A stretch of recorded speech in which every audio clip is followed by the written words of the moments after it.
Welcome to the Tim Castle Show, where I sit down with courageous individuals doing inspirational things around the world. Whether it's AI, crypto, mindset, leadership, negotiation and sales, I've got you covered. I sit at that nexus of disruption and change. I'm loving every second of this. I really do believe this is the most abundant time that we've lived in. And if we harness what's going on correctly, we can build businesses that are going to transform our future and your lives. So come with me on this journey, meet the people. I pull back the curtain, I find out who they really are. I started off building this podcast for my sons as something they could look back on later in life and see the conversations that their dad had with people that he respected and admired, but most of all, get the lessons. And now I'm sharing those lessons with you and the reasons that people had done things, the ambition, the passion, and the hardship and their vulnerabilities. And I actually really enjoy it. This is one of the most special times as I get to sit down with people that I really would love to chat to and ask them the questions that are burning in my mind. If you are the same as me and you're pushing the limits and the edges of what you do, please like and subscribe to the show. It helps me tremendously to get new guests on the show and expand that reach so we can help more people together. One by one, I watched as one question turned something into total mutual value, right? Again, I'm not looking to manipulate the situation so I'm selling books and do nothing else. I was convinced that I had something of value to offer people at that particular time, and I tailored it to them, right? How can you negotiate through this time with these unique challenges? And just by asking, what are your concerns? We flipped a no to a yes. But even if it's not a yes, even if somebody says, we can't promote you this year, Alex, and I say, what are your concerns? Maybe they say, well, actually, right, nobody's ever been promoted from this department, and a lot of people don't understand what you do. Great, Tim, how might I help you make that case? Who should we talk to together? What do you think is the information that people would need to be able to make a decision like that? What's the timeline? And instantly we go from no to then an action plan. The key is always questions. Amazing.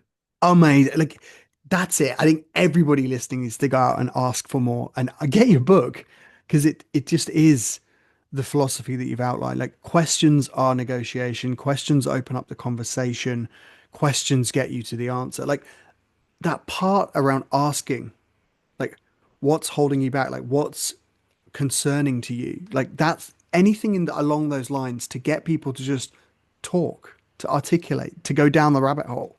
And all you have to do is listen and then Yes. ask another question, the right questions. And you have 10 questions, right? It gives you the formula and you've got the window as well. And there's a whole process to this. But if you were to give some advice to a young woman who is starting her career and she's negotiating for opportunities that she might not feel ready for yet, especially with AI coming along, with the news, with all of the things, like, what would your advice be to that young woman? Yeah, so I would say start from your strengths. Even if you are, you're more junior, you're more recently out of school, right? You've got some experience, not as much as others. Okay, you're closer in time to your education. Maybe you have more updated education than I do in certain areas. Maybe you bring a fresh perspective. Maybe there were things that you did while you were in school that showed leadership, right? Or where you were actually running a team or doing different things that could be components of the job you have now. So my advice is, especially as somebody who I'm now nearly 20 years into a job that I almost didn't apply for because I didn't think I was qualified enough. They wanted an experienced law teacher, okay? I had never been in front of a law school classroom. But what had I done? I'd been a practicing lawyer, and one of the partners once heard me speak, and they're like, wow, you're a pretty good presenter. They sent me out to teach our clients. And so I did have experience teaching. I did have experience mentoring and coaching. And so maybe it wasn't in front of a law school classroom, but people thought I was pretty good. And so I put that in the application. I led from my strengths. I was also, Tim, may I say, when I applied for this job, I think by far the most junior person to apply.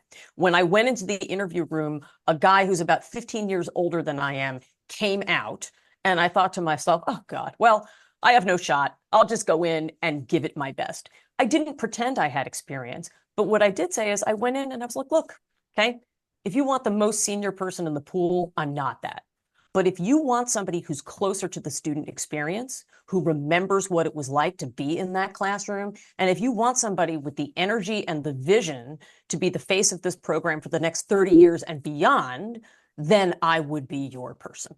Okay, so start from your strengths always and play to your strengths. Never pretend you know something you don't. Every candidate has areas of opportunity, right? Things that they need to learn. And I think for me, one of the things I look for in a leader is somebody who knows what they don't know yet. Number 3, ask a lot of questions. Tell me more about how the company sees this role, right? What would a superstar performance look like in this role? What are your top priorities for this role?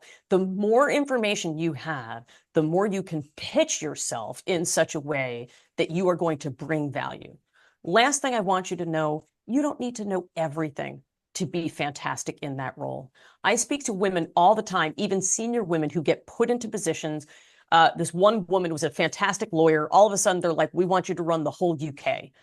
She's like, Alex, I've never run a whole team like this across an entire nation. And I said, yeah, but you ran a huge team as the head of your department before. You don't have to have done exactly this thing to know how to do it, right? You have the talents to figure out what you don't yet know. So bet on yourself, and likely they may bet on you too. You talk about people and teaching them to value themselves. Like, how does that tie into career development then and growth, personal growth, especially from the lens of a woman? Yeah, I mean, I think, especially as women, we can often be walking a tightrope in the workplace where on the one hand, right, I'm I'm too nice, I'm not assertive enough, I'm not strategic, and on the other hand, whoops, Alex is super aggressive, or she's another word that I won't use here on the podcast, right? Born in New York, so I'm working on the profanity for you, Tim. So oftentimes we can feel kind of damned if we do and damned if we don't. So the first thing I want you to know is that that's real out there, okay? And sometimes we're going to get a little bit of extra scrutiny that others don't. Now, that doesn't mean necessarily that that we can't be fabulously successful.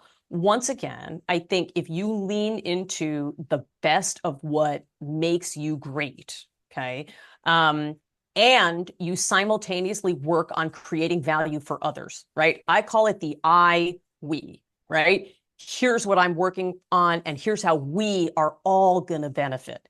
That is a fantastic way, not just for women, frankly, for all of us, to be confident in who we are, grounded in our strengths, and also to let people know I want everybody around me to shine, right? And when I elevate myself, I'm bringing you with me, right? In fact, Tim, can I tell one last story for Of the women course. in the audience? Okay.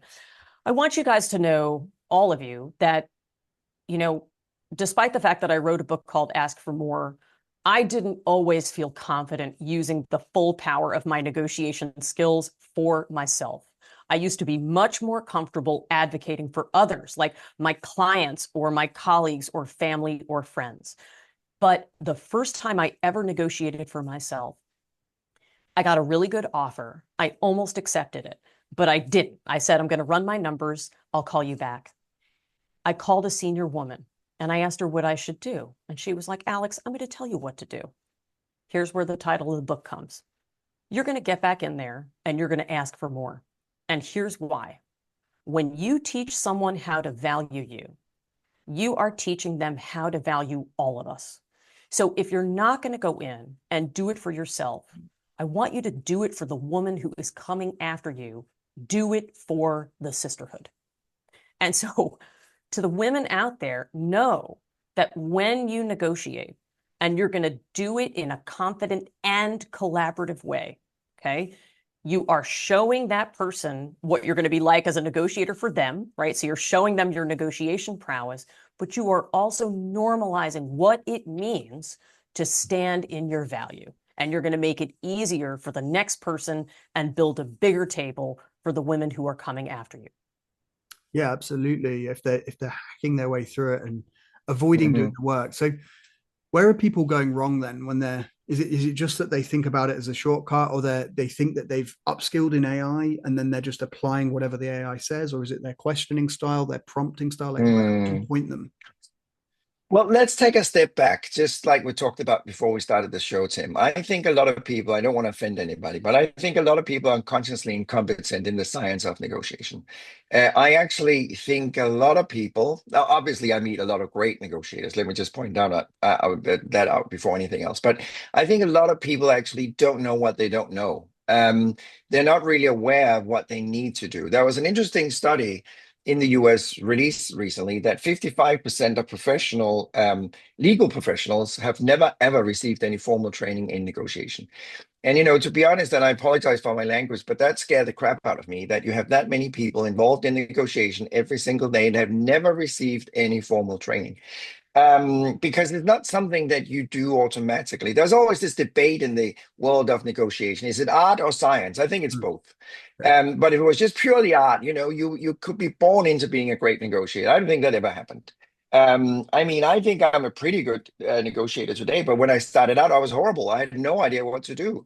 And I started my career originally in the tech industry and ended up being a CEO in a public company in Stockholm. And I thought at that point I was a great negotiator because I made it in the business world. I've done really well.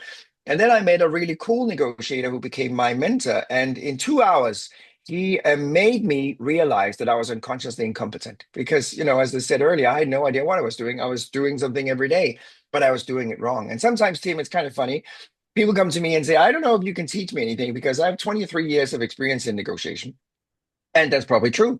But what I sometimes find is that it's not actually 23 years of experience, it's 1 year of experience that repeated 23 times, right? That's not really developing. So I think one of the challenges is that we have to acknowledge that, and I'm not just saying it because I'm in the business, but we have to acknowledge how important negotiation is for success in life. And I often talk about that when I work with clients and individuals and governments around the world, I'm actually not talking negotiation, I'm talking success. Because why are two commercial organizations negotiating? There's only one reason. They do it to create and distribute value. I'm happy to repeat that. They do it to create and distribute value. That's the only reason two commercial organizations have ever been sitting down to negotiate.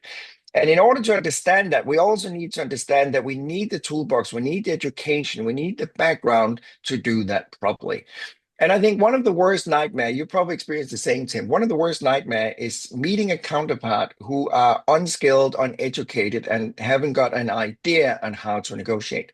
I don't know. Do you play tennis, Tim? I do. My son All right. Well, okay, good. Because I'm not very good at it, but I play tennis. And you know what the worst thing is I sometimes experience is that when I'm playing tennis with somebody who's worse at it than I am, I'm sometimes losing to somebody who's not doing as well as I am, simply because I get frustrated that they don't know how to play the game. But on the other hand, when I'm playing with somebody who's better than me, and that happens most of the time, I'm enjoying the game. I'm almost standing there applauding, thinking, it is so cool. It's like a ballet because you do it so beautifully.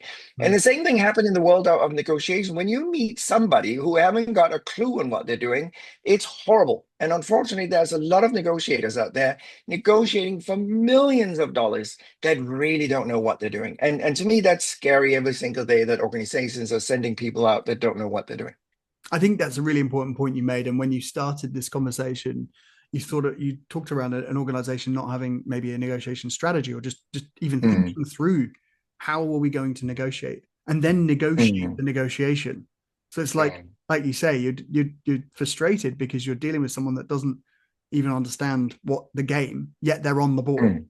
And so, okay, so if we understand that the true essence of negotiation is value creation, and we've got that locked in, like, is there like a fundamentals of negotiation or the component parts that we should be thinking about just to give someone the building blocks? Sure. I normally talk about four things that is evident to be more successful in negotiation, and it's based on a study we did on 35,000 negotiations since 1998. And one of them is basically what you said already, Tim. We need to have a negotiation strategy.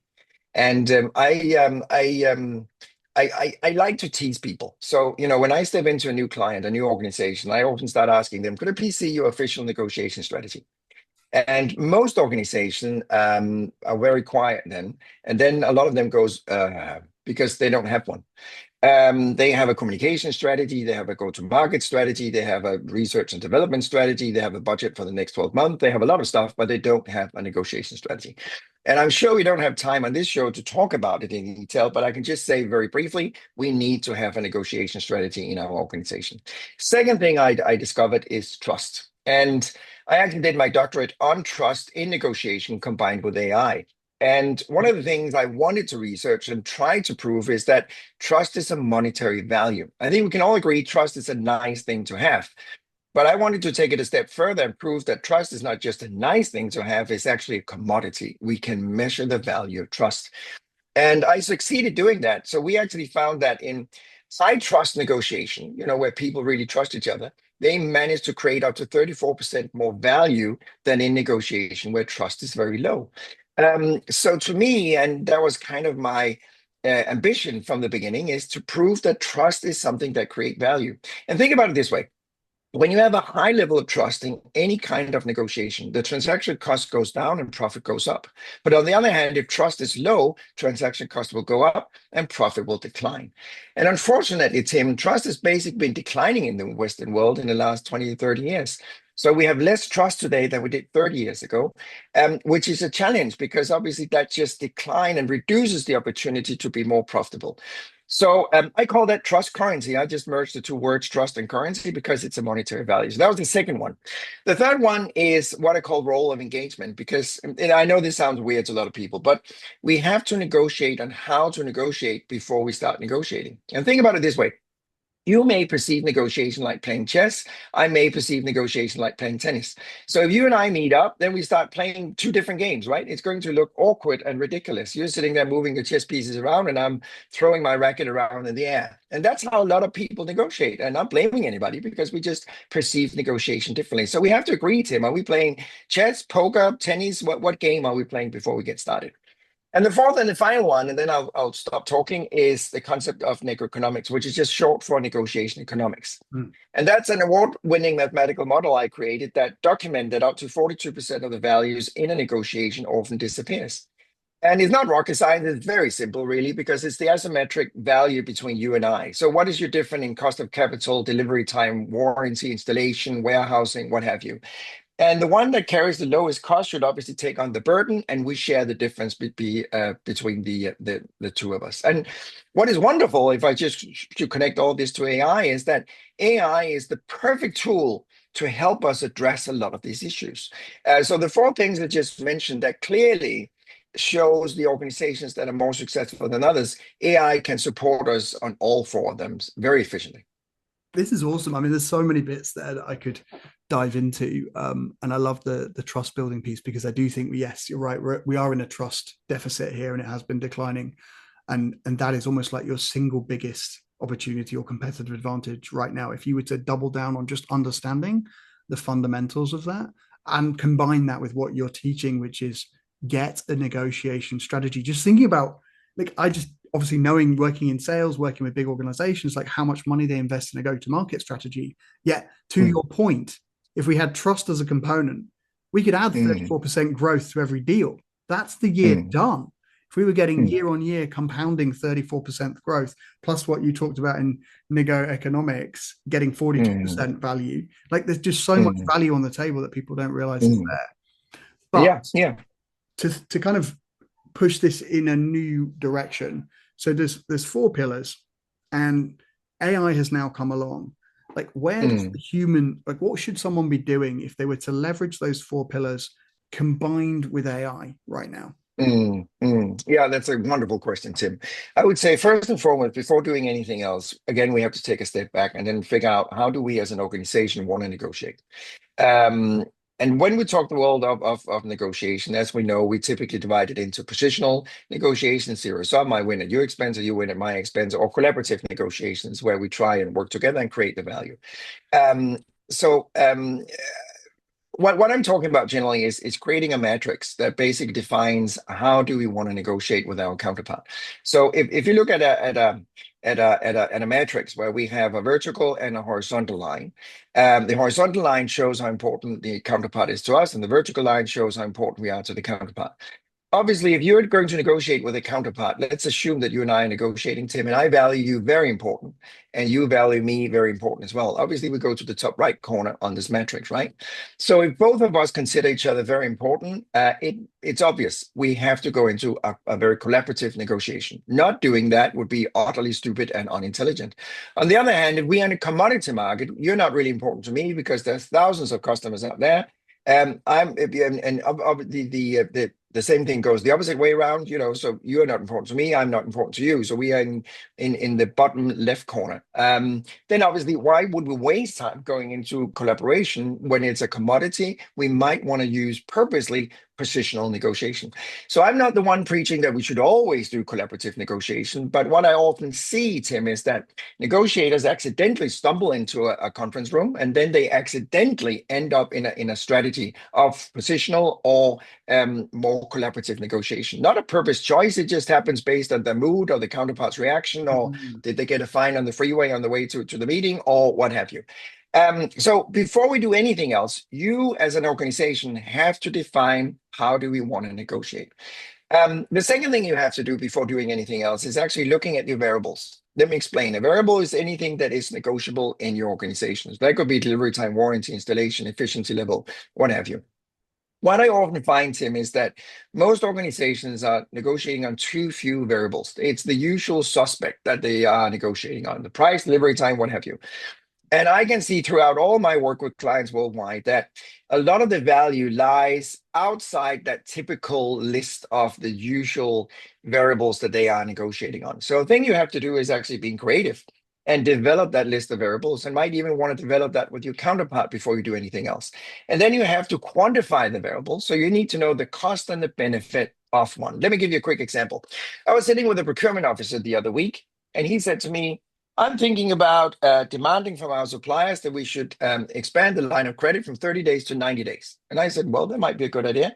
What's the value to you if you do that? And he said, I don't know. And I said, are you stupid or what? Because, when you go out there and demand a longer line of credit and you don't even know your benefit, you might put a cost to the supplier that is way bigger than your benefit. And that is not serving anybody. So what you need to do before you make a decision that you want to demand an extension on credit line, you have to figure out what is your cost of capital. Because if your cost of capital is 6%, but the supplier's cost of capital is higher than that, it doesn't really make sense, because you put a higher cost on their expenses than the benefit you have. And it sounds really simple, Tim, but you wouldn't believe how many major organizations in the world that is not thinking this through. They're just putting a demand on the table, don't even know what the consequence is for themselves or the counterpart. And again, this is another example where AI can actually help us, because AI can be the critical counterpart or coach that could actually ask that question. So when you go to ChatGPT or whatever tool you want to use and dot in, I want to expand that, could you list the critical items that I have to be aware of before I do that? AI will definitely come back and say, have you been thinking about your cost of capital compared to the counterpart's cost of capital? So anyway. But this is great, because it's all about creativity and getting you aligned into understanding just how much value creation possibilities out there. I do like that example. I was lucky enough to see your book, The Smart Negotiator. I know it's coming out in September, and I think people should just get out there and get a pre-ordered copy so that they don't miss that. But I love that. So going with the flow whilst appeasing the wife. Giuseppe, I need to take some lessons from your book, because I think that's exactly the situation that I'm in. It's about balancing and moving through, because there's so much opportunity, right? And when it comes at you, you want to do it all. And I feel like you have, like, some of those business schools that you mentioned, like, these are the top in the world business schools. Wow, we're so honored to have you with us. So your company, or your tagline, is crafting experts in negotiation and influence. But for you, what separates an expert from a good negotiator? Like, what's the What's the difference? Yeah, well, I will say that, a good negotiator knows all the techniques. And I know he has been reading books, he has attending workshop, etc. By the way, I loved your book, Tim. So, I highly recommend your book because, it's very, very good quality. And, they have read the books, they know the things, and they understand, the right things to do. Then an expert is somebody that is able to use the right techniques, the right tools in the right context, with the right people, with the right culture, with the right emotions that are taking place into the real negotiation. So, there is a piece that happens in the training, with the feedback, with, helping the people understand in different contexts.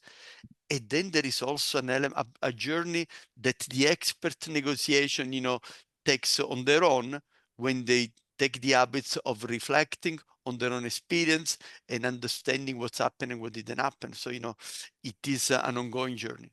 It's an ongoing. And was there a moment when you realized that negotiation was less about these tactics and more about mindset? Did that ever sort of trigger in that sense?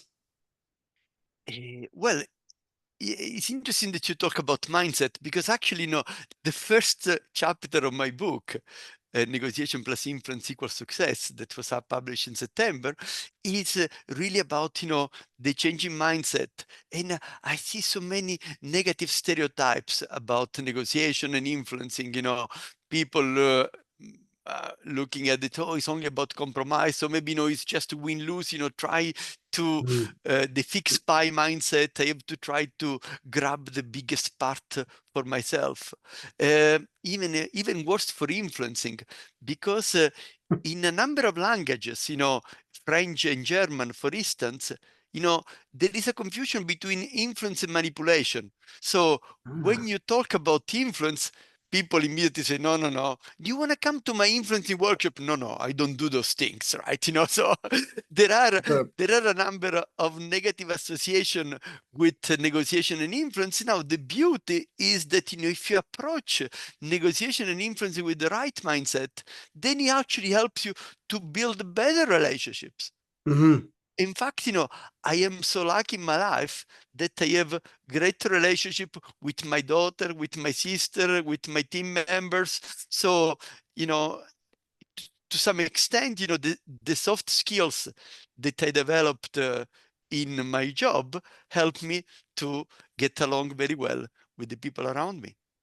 That's it. It pervades all areas. There's almost no boundaries to negotiation and influence.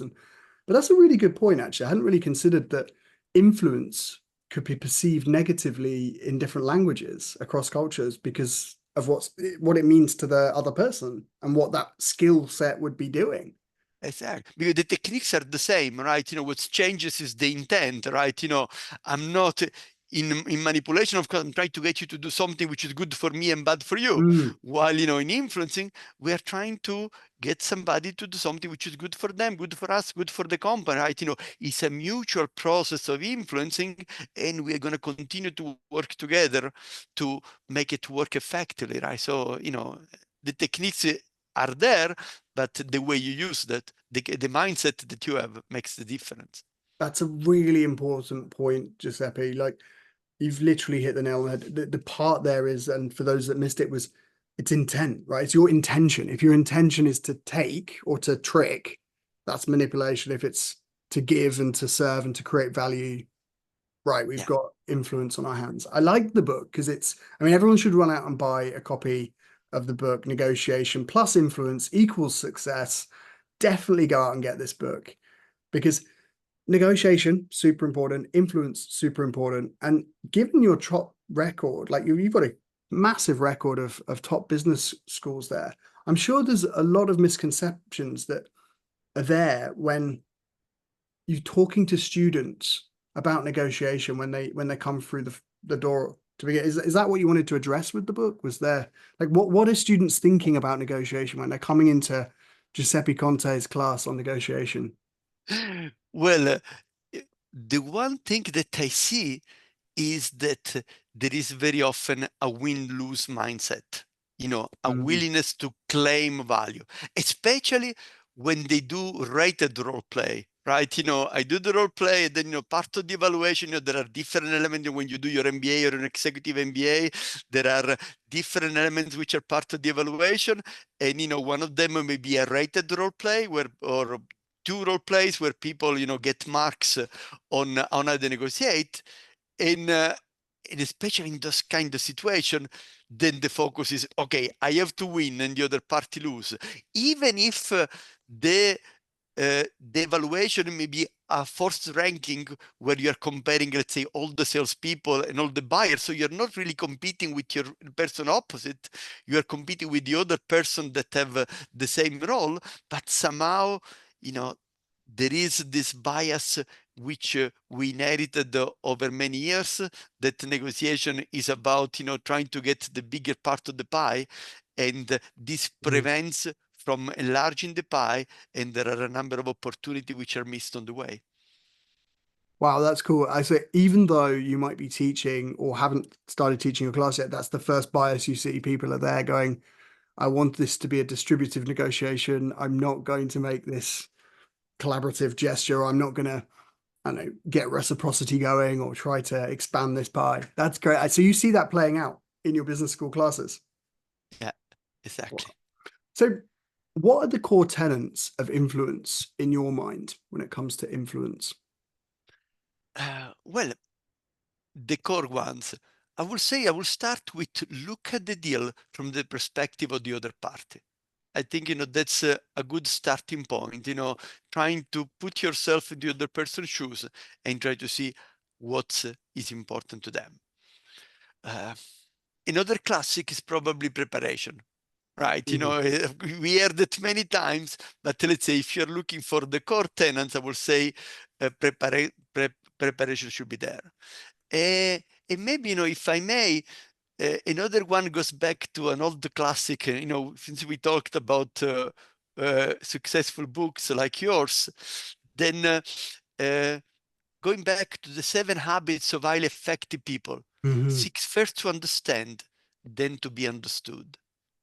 I think, it was one of the pillars for success that Stephen Covey outlined in his book, and it remains very valid in so many aspects of life, right? So when you try to influence, I put a lot of focus on question and on listening before we talk about what you're going to say. And is trying to give advice. I want to listen to more guys like you and less people who have no semblance of a career. But the young people don't know that. All they see is, oh, there's 1.5 million views. This must be good.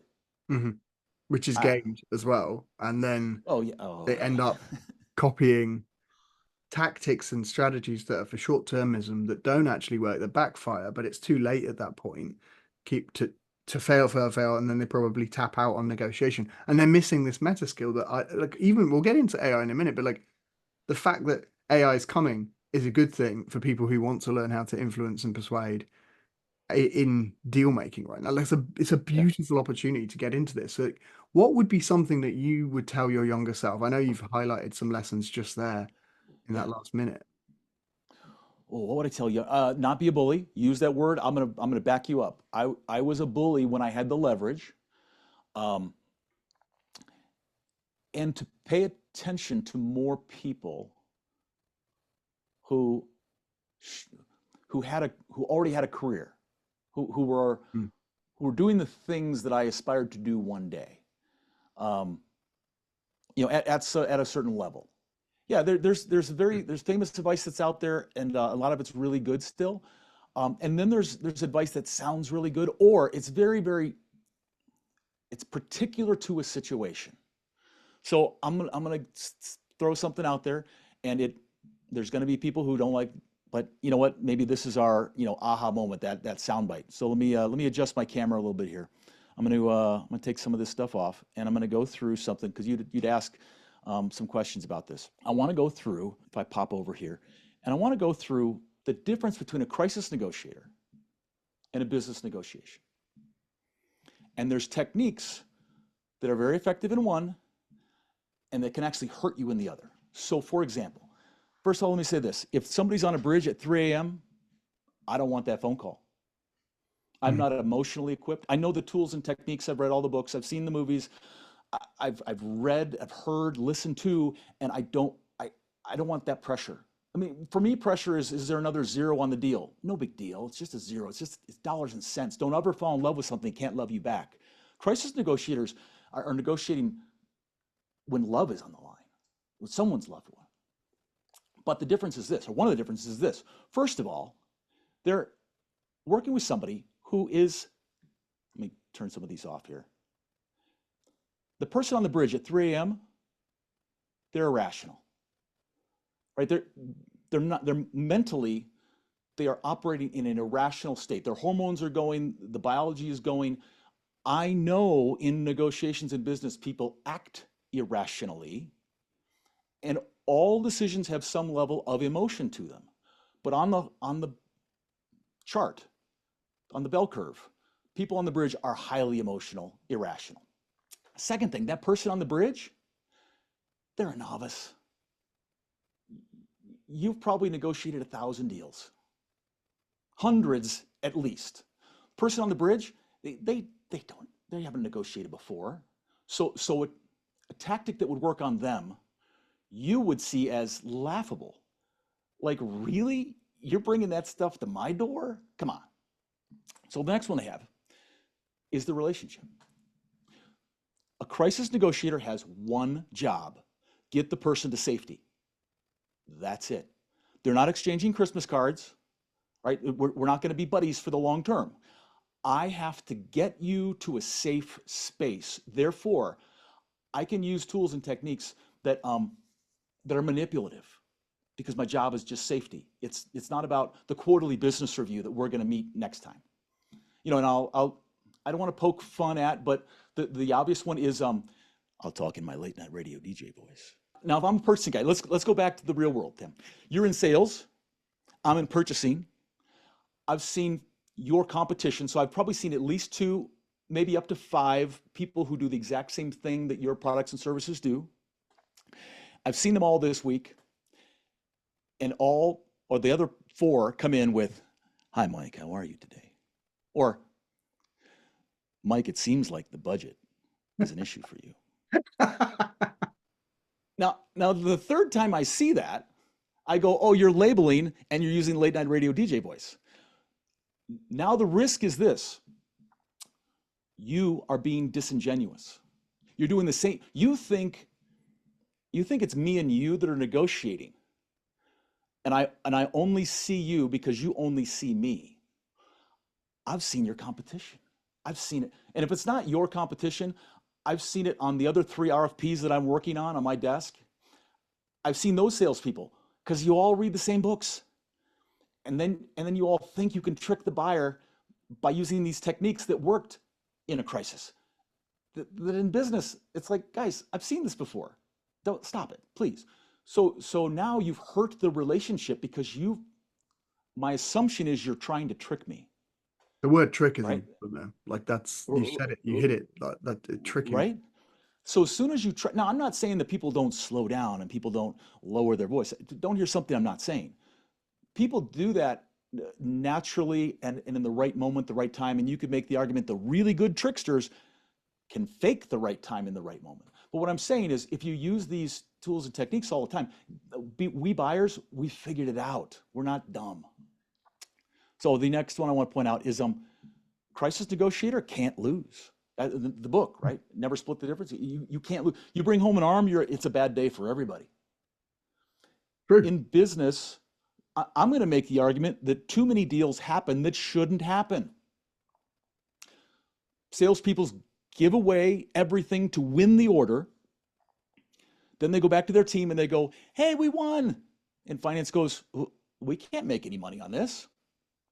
And sales goes, but we won. They like me. And the project management team goes, "Yeah, but now we have to work overtime, and now we have to move some things around, and this is going to be really hard, and we can't make any money. Well, why is this a good deal?" And the seller goes, "But I made my numbers." So there's deals that sell, and I love salespeople because they think they can win every deal, and they think they should win every deal. And I'm here to tell you, there are deals you should walk away from because they're not good business. Okay, so but as a crisis negotiator, there's no way you can ever say, get out of here. I don't think you're really going to jump. You cannot dare the other side to walk away because a life is on the line. In business, some dollars are on the line. No big deal. So the last thing I want to point out, because I learned this from a crisis negotiator, 94% success rate. And I was already communicating with him separately, and I said, hey, I just saw the study. You guys have a 94% success rate. That is amazing. How do you do it? And he goes, how do you think we do it?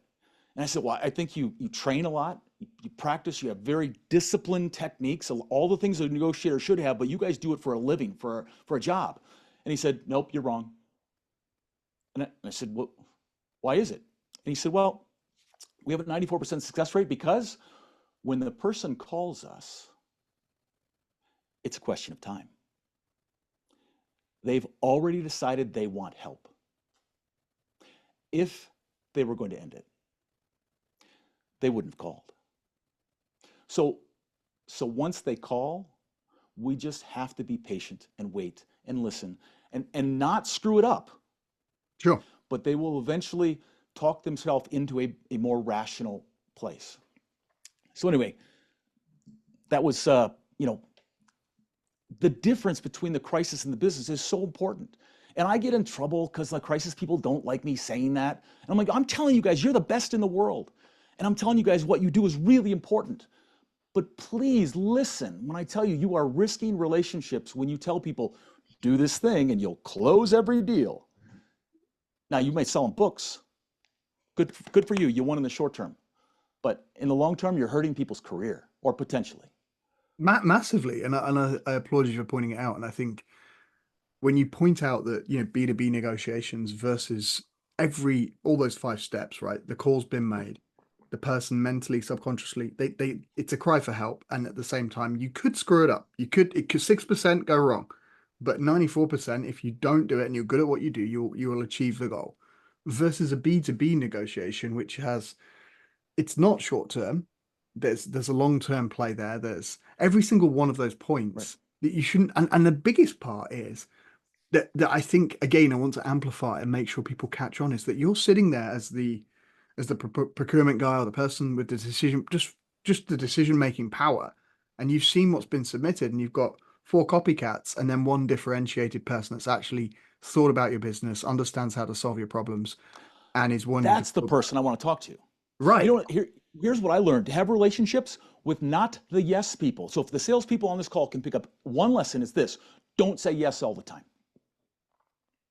Yes. Because you become white noise. You're one of all those salespeople who say yes. Dare to become the trusted advisor by saying, Mike, I'm going to propose exactly the way you asked me to, but I think there's a different way for you to look at this. I'm going to propose I'll put a second proposal in, and I want you to spend 3 minutes on it. And then you better front load exactly.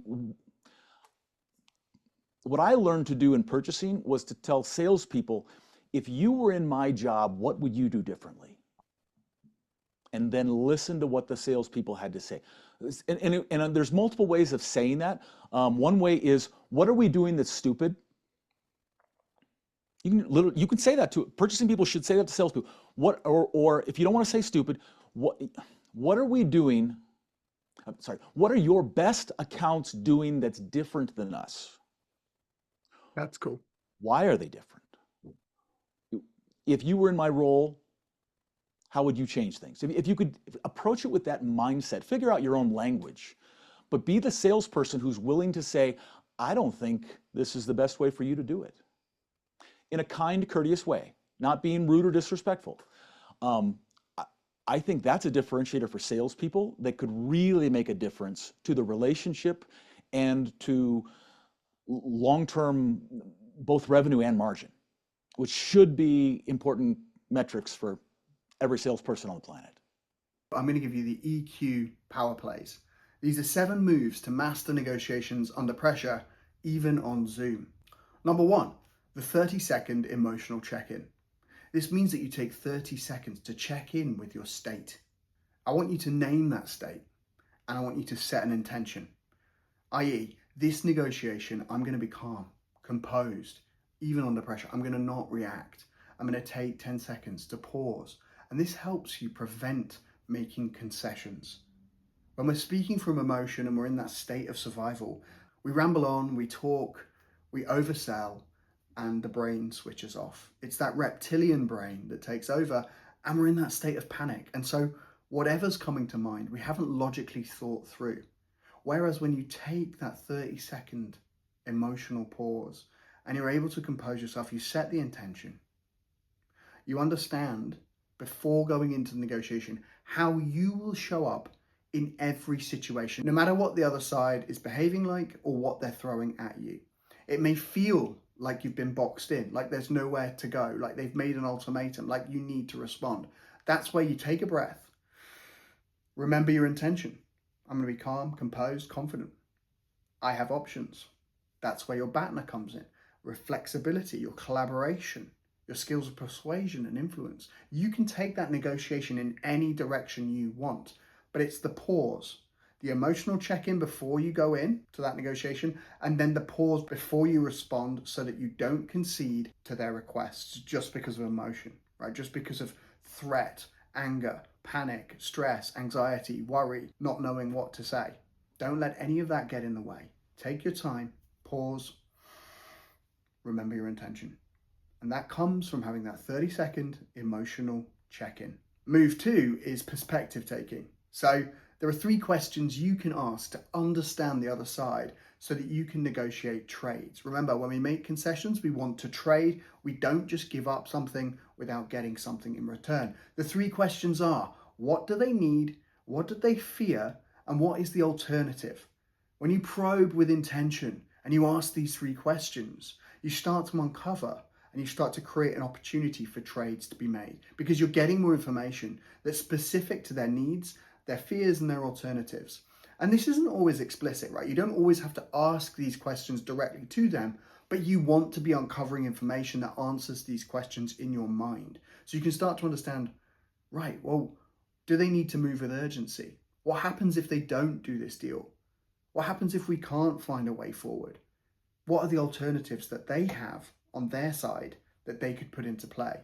And what are the most pressing needs, deep needs, not always the thing that they're expressing? What are the deep needs that they have that you can answer? This is where you find the gold. So remember, your questions allow you to take perspective of the whole situation in a holistic approach. Number 3, label and then neutralize. So being able to express what you see the other side feeling helps to decrease tension, lower the walls of resistance, and neutralize the threat. It builds a bit of trust. When you're there and you're saying, hey, I can see you're a bit worried about this. Q4 is coming up. What's on your mind? It lowers the walls and advocates for transparency, right? And that's where you want to be. Words like it sounds like, and then you insert the problem. It sounds like that person's an issue for you. Sounds like that's a problem for you. Sounds like building momentum is an issue for you. Sounds like prospecting could be a worry for you. Sounds like the team right now could be a worry for you. Sounds like going into that market could be a worry for you. Sounds like that target could be a worry for you. Sounds like your current provider could be a worry for you. Sounds like that X could be a worry for you. That neutralizes, it lowers the defenses, the walls come down, and it increases collaboration. What you want is to encourage disclosure, encourage transparency. And the way you can show that is to reciprocate. Look, we've been through this. I'm in that situation right now. Or I've got a problem with X client, and this is how we solved it. How about you? It increases the velocity and the exchange of collaboration and information. Number 4, power moves, right, for EQ. EQ is really important when you're dealing with someone that's angry. Anger can be used especially to manipulate you or to coerce you into taking a deal, especially if you're of a lower status in that hierarchy. So the other person has a more senior rank to you. They can use anger as a way to manipulate you. Don't let anger push you around. The way to deal with anger is to convert it into specific criteria. So this is a subtle move of influence. So when they display anger, you pause and you clarify the issues. Clarify the issues. Get them out on the table. Don't make it personal. Make it the problem is out there. they're specific. And because we've been specific, because we've owned it, the walls against comes down, the emotional temperature of the room comes down. You're influencing by how you show up in front of that client or that person that you're trying to do a deal with.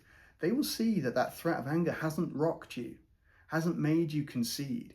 And in doing that, they'll either know that that strategy isn't working on you, or it will actually influence them. Your behavior will influence them. Remember, you have a big part to play in this. You can influence the emotional temperature in the room, one, by showing you won't be pushed around, but two, by how you show up. And if there's other people in the room, you're also building your respect, right?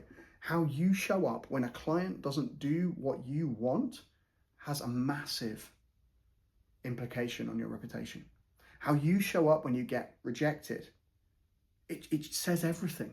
It says everything. So remember that you can set the example. You can be a shining light for your organization and your reputation. You can boost it. You can boost your authority in the way you handle situations with clients, especially when they're angry. And you can set the emotional temperature of the room, and you can decrease that by how you show up. So remember that. There's an anger protocol. Number 5, we've got to focus on building rapport. So these are micro habits that we can do that with. It's smiling, it's being warm and encouraging. The first 8 seconds, very important. People make a snap judgment of you in the first 8 seconds, even down to whether they'll hire you or not. So remember that first impression, very, very important. People also remember the peak moments in a conversation. These are typically the most emotional, and therefore you can put emphasis on them. Micro habits, thinking about the future, forward thinking, positivity. This is all going to play into those collaborative gains, how you can win together, and that rapport building, which then gives trust. Trust is a fundamental building block that you need when you're rapport building. That's what you're wanting to pour into the bank of trust. Think about it from the perspective of joint gains, expanding the pie together and focusing on the future, how you can build together. Solutions are not problems. You can turn any corner through rapport, and you can build something great together through these micro habits. Another thing is, if you're presenting, stand up straight. Don't stand too far apart with your legs, shoulder width apart, have your arms about here. Big gestures. This is engaging for an audience. If you're doing that and you want to influence, this is the right process to go through. So you're not with your arms down here, and you're not with your arms up here. It's just here. It's relaxed, it's confident, and it expresses strength, clarity, conviction, and you've got the crowd. You've got the audience. And so when you do that, combined with this warm approach, combined with your tone of voice, your intention, your eye contact, your body language, you're always signaling something. You're building trust, and you're consistently moving forward with how you can, not how you can't.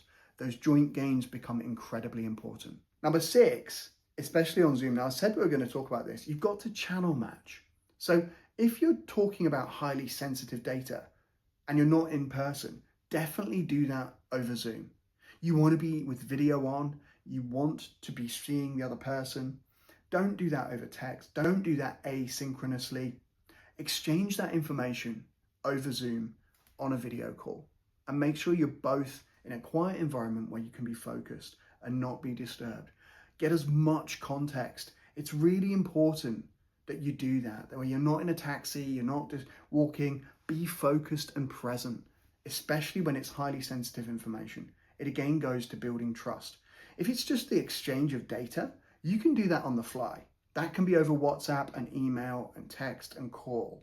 But when it comes to highly sensitive, highly important matters, high pressure situations, if you can't meet in person, make sure you're on video, camera on, in a quiet environment where you can be present and give your full attention to the matter. And number 7, and really important, is this debrief loop. I want you to put in play a debrief loop so that after every interaction, when it's high stakes and high pressure, you're knowing what emotion showed up. What triggered it for the other person? How could you handle it better next time? This debrief loop is very important for increasing your sophistication at EQ.